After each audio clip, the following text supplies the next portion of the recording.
मुल्क की मौजूदा हुकूमत की डिक्शनरी में सेकुलरिज्म लफ्ज़ ही नहीं।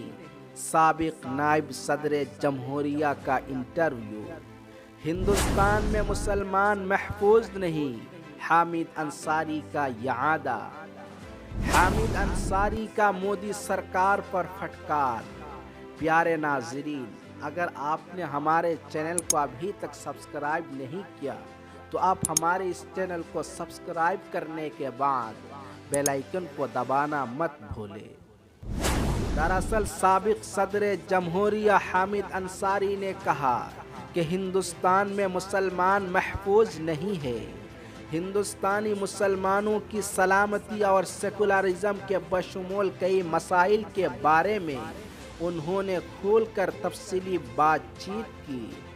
एक टीवी चैनल को इंटरव्यू देते हुए हामिद अंसारी ने कहा कि उन्होंने अपनी किताब में जो कुछ लिखा था, आज मैं फिर उसका यादा करता हूँ कि हिंदुस्तान में मुसलमानों के लिए कई मसाइल पैदा हो रहे हैं। मौजूदा हुकूमत की डिक्शनरी में सेकुलरिज्म लफ्ज़ ही नहीं, सरकारी दफातर की लुग़त से सेकुलरिज्म तकरीबन गायब हो चुका है।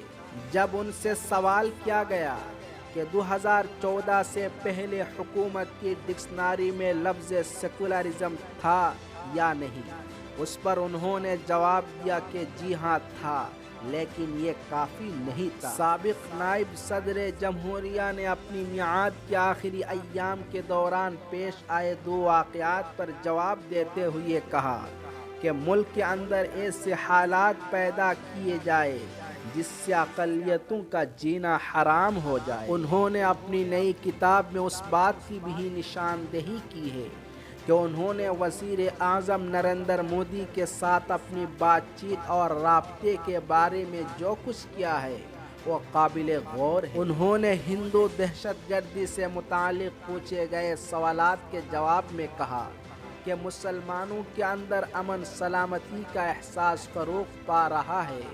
हुजूमी तशद्दुद के वाक़यात में उस मुल्क की अक़लियत को खौफज़दा कर दिया है। उस सवाल पर कि आपने 10 साल तक नायब सदर की हैसियत से खिदमात अंजाम दी है, आप मुस्लिम यूनिवर्सिटी के वाइस चांसलर भी रहे, अक़लियती कमीशन के सरबराह भी थे और सफ़ीर भी रह चुके हैं। उस मुल्क ने आपको तो बहुत कुछ दिया है, उसके बावजूद आप कहते हैं कि उस मुल्क में मुसलमान गैर महफूज है। आखिर उसकी वजह क्या है? उस सवाल पर हामिद अंसारी ने कहा कि उन्होंने ये बयान राय आम्मा की बुनियाद पर दिया। उन्होंने कहा क्योंकि लोगों में जो एहसास पाया जा रहा है वह तशवीशनाक है। साथ साथ उन्होंने ये भी कहा कि मुल्क में हुजूमी तशद्दुद उस बात का सबूत है कि मौजूदा हुकूमत ने हिंदुस्तान अवाम के जहनों को जहर आलूद बना दिया है। नाज़रीन, आप इन खबरों के बारे में क्या राय रखते हैं? ज़रूर कमेंट